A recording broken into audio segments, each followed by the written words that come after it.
Ang pamilyang ito ay pumunta ng beach para mag-relax nang mapansin ng kanilang anak na babae na may paparating na barko sa kanila. Nang tingnan ito ng mag-asawa ay nagulat sila ng palapit ang barko sa kanila. Kaya nagtakbuhan sila hanggang sa makalapit na ang barko at bumangga ito sa dalampasigan. Dahil dito, napilitan silang umuwi na lamang. Nang gabing yon, habang umiinom ng wine ang mag-asawa, bigla na lang silang nakarinig ng katok at nang buksan nila ito. May nakita silang isang lalaki at isang babae. Nagpakilala ang mga ito bilang mga may-ari ng bahay na si GH, o George, at anak nitong si Ruth. Ipinaliwanag nila na nagkaroon ng blackout at kung pwede ay doon lang muna sila magpalipis ng gabi. Sa una ay naghihinala si Amanda sa kanila at hindi naniwalang sa kanila ang bahay na yon. Sinabi niya ding hindi siya komportable na may makakasama silang ibang tao sa bahay kahit sabihin pang sila ang may-ari ng bahay na yon. Pero dahil sinabi nitong i-refund na lang sa kanila ang kanilang rente sa bahay na yon ay wala silang nagawa at nagkasundo na lamang na mananatili ang mag-ama sa basement hanggang sa mag-umaga. Wala din silang magawa dahil walang signal ng wifi, landline, TV at cell service, pero mayroon silang kuryente. Kinaumagahan, nakakuha si Amanda ng alert ng balita sa kanyang cellphone na nagkukumpirma ng malakihang blackout sa lugar. Habang sila ay nasa swimming pool, napansin ng batang babae ang napakaraming deer sa labas at siya ay nagtaka.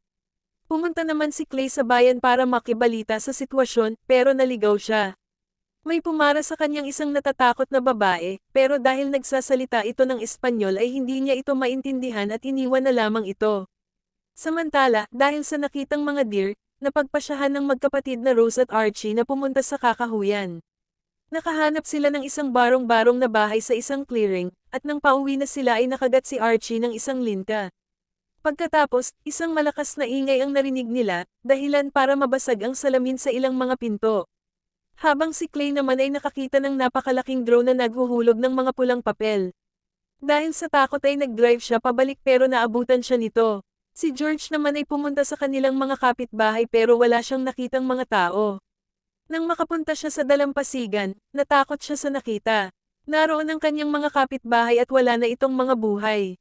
Nakita niya din na may paparating na eroplano kaya tumakbo siya at nagtago sa isang bahay pero naabot pa rin ito ng bumagsak na eroplano.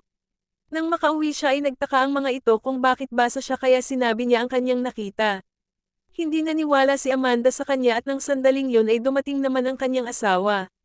May ipinakita itong papel na may mga nakasulat pero hindi nila ito mabasa.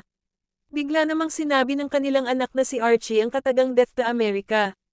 Naiintindihan pala niya ang nakasulat sa papel kaya naman nang marinig nila ito agad silang nagpasyang umuwi. Nang nasa highway na sila, napansin nila ang sangkaterbang kotse na nakapark kaya naman lumabas si Amanda para tingnan ito.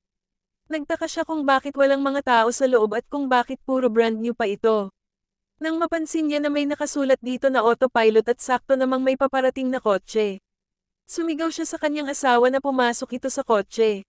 Nagtaka ang kanyang asawa kaya sinabi niyang wala daw tao sa sasakyan na yun dahil autopilot lamang ito. Sunod-sunod namang nagsidatingan ng ilan pang kotse na mga autopilot hanggang sa mabangga ang mga kotseng naroon. Dahil dito wala silang nagawa kung hindi bumalik na lamang kina George. Sa puntong yon, nawala na sila ng kuryente kaya naghanda sila para sa pangmatagalang blackout. Kinaumagahan, napansin nilang may lagnat si Archie at bigla na lang itong nagsuka hanggang sa matanggal ang kanyang mga ngipin. Napansin din nilang nawawala ang anak nilang babae kaya nagpanik sila.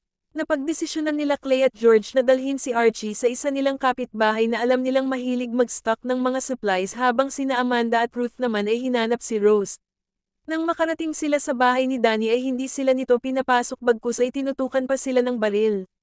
Nagmakaawa si Clay dito at sinabing gagawin niya ang lahat para sa kanyang anak kaya naman wala itong nagawa at tinulungan na lamang sila kapalit ng pera. Habang sina Ruth at Amanda naman ay nahanap ang barong-barong na nakita nila Archie at Rose nung nakaraan pero wala doon si Rose. Nang lumabas sila para hanapin.